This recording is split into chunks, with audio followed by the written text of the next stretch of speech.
Hello everyone, कैसे हो आप सब लोग। मुझे पता है थोड़ी सी चिंता का माहौल है क्योंकि टर्म टू एग्जाम आ रही है। अकाउंट्स टफ पड़ रहा होगा ऑब्वियसली। डेप्रीशिएशन ने डिप्रेशन में डाल के रखा होगा। तो यही चीज को ध्यान में रखते हुए कॉमर्स अड्डा आपके लिए लेकर आ गया है डेप्रीशिएशन की वीडियो सीरीज, जिसमें हम डेप्रीशिएशन के सारे ही इंपॉर्टेंट सम्स कवर कर रहे हैं। डेप्रीशिएशन की ऑलरेडी 2 वीडियोस डल चुकी है जिसमें हमने illustration number 10 straight line method का कवर किया था। अब हम उसको ही आगे लेके चल रहे हैं। डेप्रीशिएशन में स्ट्रेट लाइन मेथड में थोड़े से टफ सम्स हैं जिसको आज हम कवर करने जा रहे हैं। आज मैं आपको पढ़ाने जा रहा हूं इलस्ट्रेशन नंबर 11, जो कि एग्जाम प्रोस्पेक्टिव से काफी ज्यादा इंपॉर्टेंट है।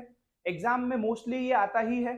इलस्ट्रेशन नंबर 10 आप लोगों को देखना बहुत जरूरी है क्योंकि वहां पे मैंने पूरा बेसिक से कवर किया है कि डेप्रीशिएशन सीखते वक्त मेरे लेक्चर के क्या रूल्स होते हैं।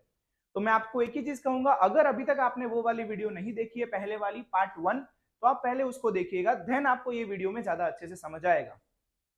मैं क्विक रिकॉल दूं तो आपको पता रहना चाहिए कि डेप्रीशिएशन का नियम क्या बोलता है कि साल खत्म होगा और डेप्रीशिएशन लगेगा। सबसे पहला रूल आपको क्या मार्कआउट करना है, जब जब साल खत्म होगा डेप्रीशिएशन लगेगा। हमें ईयर ऑन ईयर बेसिस पे जाना है।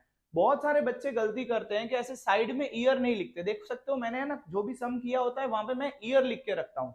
ठीक है, वो मैं आपको पूरा सम के साथ समझाता हूँ कि कैसे हम इस सम को प्रोसीड करेंगे। आप सब अपने टेक्स्ट बुक को साथ में रखिएगा, इलस्ट्रेशन नंबर 11 निकाल के रखिएगा please. So let us start. Page number is 50। In the books of Sanket Enterprise, machine account has a balance of 1,40,000 on 1/4/12। तो 1/4/12 का मतलब होता है 1 अप्रैल 2012। मतलब हमारा ईयर शुरू हो रहा है 1 अप्रैल 2012 से। तो याद रहे हमारा अकाउंटिंग ईयर 1 अप्रैल को शुरू होता है, 31 मार्च को खत्म होता है। मैंने पिछली वाली वीडियो में ऑलरेडी बहुत अच्छे से इसको बोला हुआ है। तो जो साल 1 अप्रैल 2012 को शुरू हुआ है 31 मार्च 2013 को खत्म होगा। याद रहे डेप्रीशिएशन बेटा अच्छे से सीखना है तो अपना ईयर पकड़ के रखो कि भाई मैं सिर्फ इसके बारे में सोचूंगा, इसके अलावा मैं कुछ सोचने वाला नहीं हूं। मेक श्योर कि आप अपना ईयर जरूर पकड़ के रखें। अभी हमारा साल कौन सा है, 1 अप्रैल 2012, जो कब खत्म होगा 31 मार्च 2013 को। अब एक छोटा सा इशू है। जैसे कि आपने देखा होगा पिछली वीडियो में, स्ट्रेट लाइन मेथड में डेप्रिसिएशन चार्ज होता है कॉस्ट प्राइस। किस पे चार्ज होता है डेप्रिसिएशन? कॉस्ट प्राइस पे। बट हमें इस क्वेश्चन में कॉस्ट प्राइस नहीं दे रखी है। तो सबसे पहला टास्क हमारा इस क्वेश्चन का क्या होगा, कॉस्ट प्राइस को ढूंढना। कैसे ढूंढेंगे देखते हैं। थोड़ा क्वेश्चन को मैं आगे रीड कर रहा हूं। This machine was purchased on 149। 149 मतलब ये मशीन हमने खरीदी है 1 अप्रैल 2009 में। अभी कौन सा साल चल रहा है दिख रहा, 2012। हमने खरीदी कब है, 2009 में। मैं वापस रिपीट कर रहा हूं, अभी हमारा साल चल रहा है 1 अप्रैल 2012। हमने इस मशीन को खरीदा है 2009 में। मैं ऐसा बोल सकता हूं कि अगर 2009 में खरीदा है मतलब 2009, 2010, 2011, 3 साल मैंने इस पे ऑलरेडी डेप्रीसिएशन चार्ज कर दिया होगा। मैं वापस रिपीट कर रहा हूं, मशीन अभी हम खड़े हैं 2012 में, हमने खरीदी थी 2009 में। 2009, 2010, 2011 मतलब 3 साल हमने इस पे ऑलरेडी डेप्रीसिएशन काट दिया होगा। तो मैं यहाँ पे अज्यूम कर रहा हूं कि हमने जब मशीन खरीदी थी तब इसकी कॉस्ट प्राइस थी 100 रुपए। तो आप बोलेंगे सर 100 क्यों अज्यूम किया? बेटा आपको 200 करना है 200 कर लेना, ठीक है। अल्टीमेटली फोकस करो पढ़ाई पे। अज्यूम कर रहा हूं मैं कि डेप्रीशिएशन के लिए कॉस्ट प्राइस इसका कितना है, 100 रुपए में हमने मशीन को खरीदा। डन। अगर 100 रुपए में खरीदा, आप नीचे क्वेश्चन देखेंगे तो हम हर साल इस पे स्ट्रेट लाइन मेथड के हिसाब से 10% डेप लगा रहे हैं। तो अगर 10% डेप की बात करूं तो 100 रुपए का 10% 10 रुपए। और स्ट्रेट लाइन मेथड है मतलब डेप हर साल क्या रहेगा, सेम। मतलब 10 रुपए अगर एक साल लगाए तो अगले साल भी क्या लगेगा, 10 लगेगा। तो फर्स्ट ईयर में मैंने 10 रुपए लगाया, 2009 में आप बोल सकते हो 10 रुपए डेप लगाया, 2010 में 10 रुपए डेप लगाया, 2011 में 10 रुपए डेप लगाया। मतलब मशीन की वैल्यू अब कितने रुपए बची देखने जाए तो 70 रुपीज के बराबर बची है। तो मैं क्या कर रहा हूं देखना ध्यान से कि अगर मशीन की वैल्यू अभी 70 रुपीज के बराबर बची हुई है और अभी मुझे बैलेंस आप क्वेश्चन में रीड कर सकते हो 2012 में मुझे बैलेंस कितना दिख रहा है मशीन का 1,40,000। तो अगर 70 के बराबर 1,40,000 मशीन का वैल्यू है तो 100 रुपए जब मैंने खरीदा था उसके बराबर कितना, मैं वापस रिपीट कर रहा हूं, जब 70 रुपए अभी की वैल्यू है उसके बराबर मशीन कितना वैल्यू शो कर रही है, अपनी बुक में लिखा है ऑन 1 अप्रैल 2012 बैलेंस इज 1,40,000। अगर 70 के बराबर 1,40,000 बैलेंस है तो 100 के बराबर कितना, क्रॉस मल्टीप्लाई करोगे तो आपको कॉस्ट प्राइस मिल जाएगी कितनी, 2 लाख। ये सब हमने रामायण क्यों की है आपको पता है, क्योंकि ये कौन सी मेथड है, स्ट्रेट लाइन मेथड। क्योंकि स्ट्रेट लाइन मेथड क्या बोलती है भाई, हम पे तो डेप चार्ज होगा किस पे, सिर्फ और सिर्फ कॉस्ट प्राइस पे। कॉस्ट प्राइस मतलब जितने पे हमने मशीन खरीदा है उस पे, ठीक है। अब हम सम को शुरू करेंगे। आई होप यहां तक आपको क्लियर होगा। एक क्विक रिकॉल दे रहा हूं, अभी हम 2012 में खड़े हैं, मशीन को खरीदा था 2009 में, मतलब अभी से 3 साल पहले, 2009, 2010, 2011, 3 साल में हमने इस पे 10% मतलब 100 रुपए का 10% मतलब 10 10 10 30 रुपए डेप चार्ज कर लिया होगा। तो मशीन का वैल्यू अभी कितना बचा होगा, 70। अगर 70 के बराबर, मैं वो मैच कर रहा हूं जो बचपन में करते थे, 70 के बराबर अगर अभी वैल्यू 1,40,000 है तो 100 जब खरीदी थी तब उसके बराबर कितनी, तो it will be 2 lakh rupees cost price. Done. अब हमारा ईयर फॉलो करेंगे जैसा अपना नियम बोलता है। मैं आपको एक ही क्वेश्चन पूछूंगा, अपने आप से इतना पूछिए कि 1 अप्रैल 2012 से लेके 31 मार्च 2013 तक क्या कुछ हो रहा है, इसके बीच में कुछ हो रहा है। क्वेश्चन रीड करते हैं। Second machine was purchased on 1 जनवरी 2014। 1 जनवरी 2014 मतलब अभी, इसके बीच में कुछ हो रहा नहीं है क्योंकि हम तो कब तक देख रहे हैं, 2013 तक का देख रहे हैं, ठीक है। तो अपना नियम क्या बोलता है, साल खत्म होगा डेप्रीसिएशन लगाएंगे।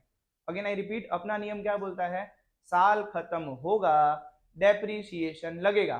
तो it's time to charge the depreciation. तो देख लेते हैं, 31 मार्च 2013 पे मैंने डेप्रीसिएशन लगा दिया। याद रहे डेप्रीसिएशन किस पे लगेगा, कॉस्ट प्राइस। कितनी थी कॉस्ट प्राइस, 2 लाख का 10% that is 20,000।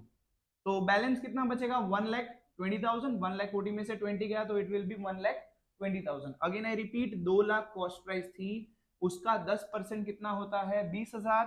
That is Y 1,40,000 में से 20 गया, बैलेंस कितना बचा, 1,20,000। ठीक है, यहाँ पे हमारा फर्स्ट ईयर खत्म हुआ। तो फर्स्ट ईयर खत्म होगा मतलब अभी हम नेक्स्ट ईयर की शुरुआत करेंगे। That is why date is 1 April 2013। Back to new year. 1 अप्रैल 2013 को जो साल शुरू होगा वो खत्म कब होगा, 31 मार्च 2014 में, ठीक है। अगेन मेरा एक ही क्वेश्चन है, इस साल के बीच में क्या हुआ, तो इस साल के बीच में कुछ हुआ है। देखो, second machine was purchase on 1/1/14 मतलब 1 जनवरी 2014। 31 मार्च के पहले आती है 1 जनवरी 2014, उत्तरायण का टाइम आ ही रहा है ना वैसे भी, वो कब आती है, 31 मार्च के पहले। तो मतलब हमने सेकेंड मशीन को खरीदा है, तो क्या करेंगे भैया, मशीन 2 कब लिया, 1 जन 14। पहली वीडियो याद हो तो, जब भी हम मशीन खरीदते हैं, जब भी हम मशीन खरीदते हैं तो उसका जो भी खर्चा होता है उसको किसके नाम से लिखते हैं अपन, बैंक। तो यहाँ पे मशीन कितने की थी, 1,10,000। तो हमने लिख दिया मशीन अकाउंट के आगे जो भी बैंक करके कि हमने बैंक से पैसा भरा 1,10,000। और इंस्टॉलेशन का खर्चा होता है वो हमेशा हम किससे लिखते हैं, कैश से। तो कितना इंस्टॉलेशन एक्सपेंस है, 10,000।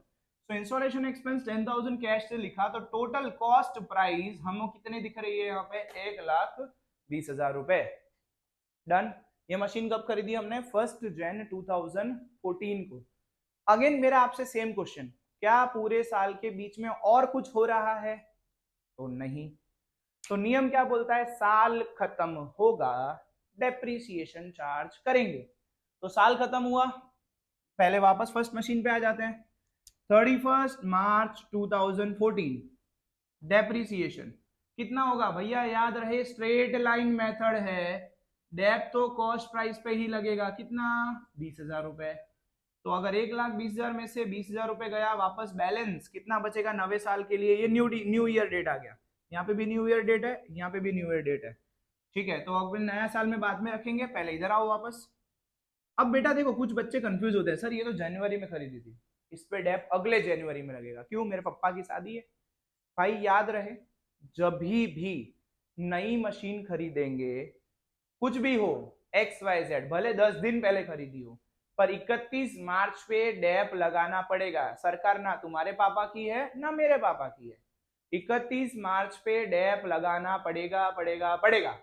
अब समझो इधर, इसको मैंने कब खरीदा था, 1 जैन को। डेप कब लगेगा, 31 मार्च, मतलब कितने महीने का डेप लगाना है मुझे इस पे, 3 महीने का। तो देखना इधर, 1,20,000 का 10% कितना हुआ, 12,000। पर ये पूरे साल का डेप हुआ, 1,20,000 का 10% निकाला, 12,000 पूरे साल का डेप हुआ। मुझे 3 महीने का निकालना है, मतलब मल्टीप्लाई बाय 3 डिवाइड बाय 12, क्योंकि पूरे साल में कितने महीने होते हैं, 12। उसमें से 3 महीने का डेप निकाला, कितना आया, 3,000 रुपए। तो 31 मार्च 2014 पे डेप 3,000 रुपए, कितने महीने का है, देखो लिखा भी हुआ है मैंने, 3 महीने का। तो वापस बैलेंस, मतलब 1,20,000 में से 3 गया, कितना बैलेंस बचा भैया, 1,17,000 फॉर न्यू ईयर। ठीक है जी, वापस नवी कोड़ी नो दाव, साल खत्म हुआ, नया साल शुरू। एक बात याद रखना, follow the year, don't go here and there. जितना जल्दी ये समझोगे ना बॉस, उतनी जिंदगी सवर जाएगी। Follow the year, don't go here and there. So अगला साल वापस आता है 1 अप्रैल 14 से 31 मार्च 15। अपना क्वेश्चन सिंपल है, क्या पूरे साल के बीच में कुछ हो रहा है, क्या पूरे साल के बीच में कुछ हो रहा है, नो। बच्चे बोल रहे सर वो मशीन को बेचा 20% लॉस, नो बेटा, वो बेचा है लास्ट में 31 मार्च 2015 को। तो 31 मार्च 2015 पे पहला नियम क्या बोलता है, साल खत्म होगा, डेप चार्ज होगा। तो 31 मार्च 15 इज्जत से डेप लगाएंगे, मशीन को पूरे साल यूज किया है, डेप वही कॉस्ट प्राइस का कितना लगेगा भैया, 30,000 रुपए। वैसे ही अब तो भाई इसको भी पूरे साल यूज किया है, 1 अप्रैल 14 से 31 मार्च 15, इस मशीन को भी हमने पूरे साल ही यूज किया है। तो इस पे पूरे साल का डेप लगेगा, 1,20,000 का 10% कितना होता है, 12,000। तो वापस बता रहा हूं, अभी पहले क्यों 3,000 किया था, क्योंकि पहला डेप कितना था, 3 महीने का था, ये 12,000 कितने का है, पूरे साल का। तो बैलेंस कितना बचेगा, 1,05,000। अब हमने ऐसा देखा है वहां पे कि फर्स्ट मशीन को 20% लॉस पे बेच रहे हैं। पूरा ध्यान अब इधर, मशीन की वैल्यू कितनी बची हुई है, 80,000। 80,000 की मशीन को 20% लॉस में, बेटा कैलसी उठाइए, 80,000 का 20%, actually there is printing mistake in this, may be there is loss of 25%, yes there is loss of 25%। तो इसको मैं थोड़ा सा करेक्ट करूंगा, 80,000 का 25% इज 20,000 में भी। बेटा प्लीज इस क्वेश्चन को करेक्ट करिएगा कि there is a loss of 25%, ठीक है। सो 25% लॉस है, और there is error in text book as well. 25% loss है, तो 80,000 का 25% कितना होता है, 20,000 रुपए। अगर वो लॉस को मैं माइनस करूं तो मेरी मशीन की वैल्यू जो मुझे मिलेगी सेल करने पे, वो कितनी मिलेगी, 60। याद रहे मशीन खरीदी थी तब बैंक से खरीदी थी, मशीन खरीदी थी तब बैंक से खरीदी थी, तो बेचेंगे तो भी किससे बेचेंगे, बैंक से ही। ये चीज ध्यान रखना, खरीदी थी तो बैंक से थी, तो बेचेंगे तो भी किससे बेचेंगे, बैंक से ही बेचेंगे। सो इतना ही हमारा पार्ट था जो वर्किंग नोट का पार्ट है। मैं आप प्रिफर करूंगा आगे मैं मशीन अकाउंट बनाऊं, उसके पहले आप इसका स्क्रीनशॉट ले लीजिए please, take a screenshot please.